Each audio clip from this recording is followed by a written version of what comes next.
समोरची व्यक्ती तुमचा सतत अपमान करत असेल तर अशा वेळी तुमचं शांत आणि आनंदी राहणं मृत्यूपेक्षाही मोठी शिक्षा आहे. त्या लोकांसाठी ज्यांनी हा विचार करून तुम्हाला अपमानित केलं होतं की तुम्ही अपमानाच्या आगीत जळत राहाल, त्यामुळेच एक आनंदी व्यक्ती बना.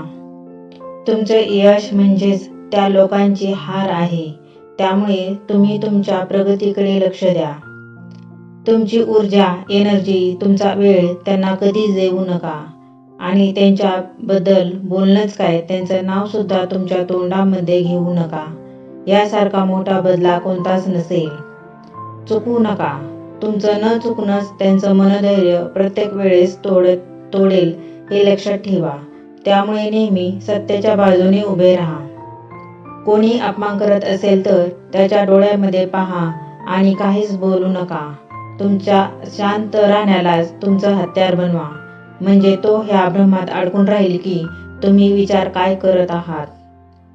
त्या लोकांच्याबद्दल कधीच राग, द्वेष, तक्रार मनात ठेवू नका.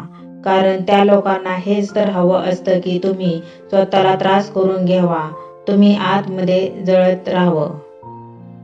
जर कोणी तुमच्या शांत राहण्याला तुमची कमजोरी समजून सारखं सारखं तुम्हाला अपमानित करत असेल तर त्यांना एकाच कडक शब्दात उत्तर द्या, पण खरं बोला आणि तेथून निघून जा. हा व्हिडिओ तुम्हाला आवडला असेल तर व्हिडिओला लाईक, शेअर आणि चॅनलला सबस्क्राईब करा. धन्यवाद.